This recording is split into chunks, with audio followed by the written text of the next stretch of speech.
Hai teman-teman, ketemu lagi dengan saya, channelnya Dede Eko Cahyono. Kali ini saya ingin berbagi informasi mengenai cara membuat daftar pustaka yang otomatis di Microsoft Word ya. Kan biasanya kita dalam membuat makalah, membuat buku, membuat skripsi, dan sejenisnya, itu pasti diminta atau memang sudah menjadi prosedurnya kita membuat daftar pustaka sebagai sebuah literatur yang harus kita lampirkan dalam tulisan-tulisan kita. Nah, barangkali teman-teman ada yang bingung ya, ada yang harus menghafal. Waktu itu saya ingat ketika saya menyusun skripsi, buat daftar isi itu ada namanya singkatan ya, Nata Cukopen, nama, tahun, judul, kota, penerbit.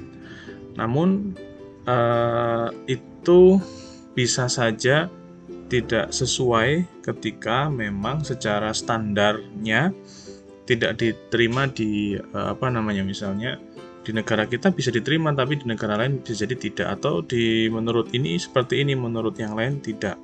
Karena kan untuk menulis daftar pustaka itu kan harus ada semacam standarnya ya. Nah, di Microsoft Word ini sudah menyediakan itu teman-teman ya. Kita bisa melampirkan alamat, misalnya alamat web, termasuk juga judul buku yang kita ambil sebagai literatur. Contoh di sini ini cara membuatnya adalah dari Microsoft Word, pastikan kita sudah buka, dan sekali lagi di sini pastikan teman-teman itu sudah menggunakan Microsoft Word yang versinya cukup tinggi teman-teman ya. Kita lihat di sini Microsoft Word-nya sudah mana yang lihat versi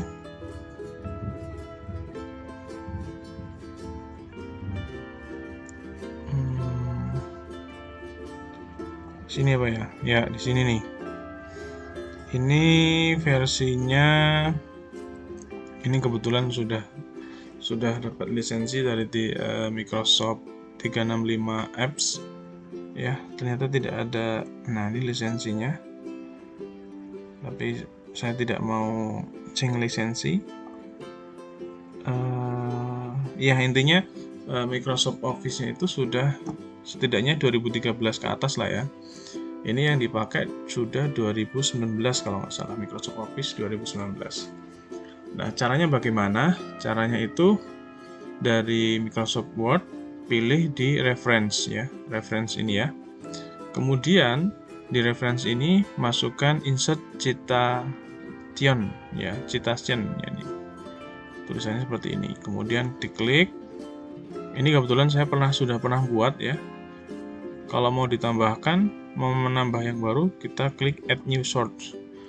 Nah, di sini teman-teman ada beberapa jenis ya, ada book section, artinya itu buku ya, jurnal artikel, artikel in a periodical, conference proceeding, report atau laporan, website.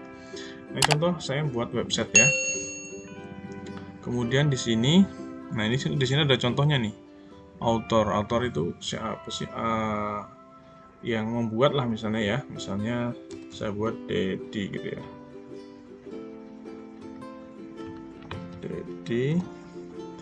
Kemudian di sini name of web page, artinya nama halaman, nama halamannya misalnya tentang apa, misalnya tentang misalnya tentang daftar pustaka gitu ya. Kemudian di sini ada name of website, misalnya pakai alamat website saya.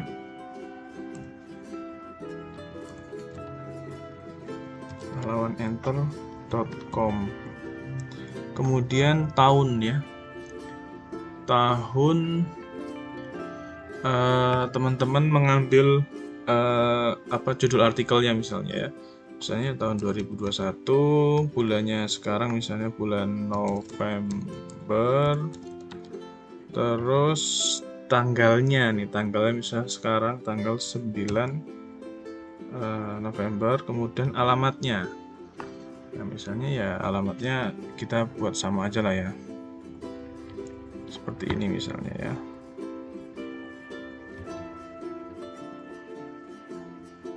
Nah, seperti ini. Kemudian klik OK. Seperti ini. Nah, jadinya seperti apa teman-teman? Jadinya seperti mana nih? Oh, saya tadi harusnya begini ya. Nah, kita lihat sekarang. Kita tampilkan misalnya begini. Nah, ini nih. Ini buatan yang saya buat tadi karena saya sebelumnya sudah pernah buat sehingga di sini sudah muncul ya, sudah muncul.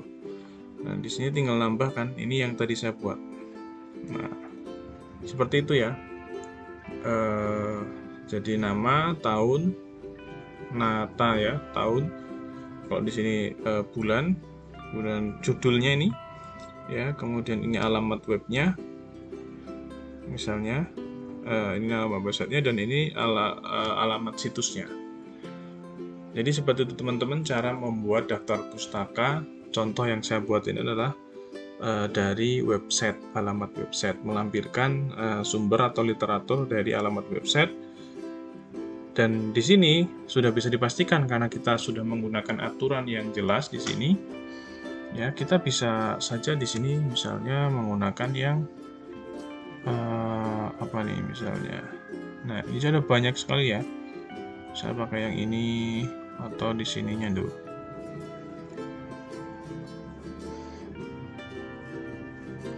Nah, di sini. Misalnya ada yang model bibliografi, ada reference, ada works cited. Misalnya kita taruh di sini lagi, kita pakai yang ini. Nah, jadinya yang reference seperti ini. Hampir mirip. Satu yang pasti ya, yang perlu jadi catatan adalah kalau kita sudah mengikuti prosedur, insya Allah ini sudah dipastikan benar. Kalau ada misalnya yang menyangka, karena kita sudah menggunakan standar yang jelas dari Microsoft Word ya. Mungkin itu ya, mudah-mudahan bermanfaat. Sampai ketemu lagi di tutorial berikutnya.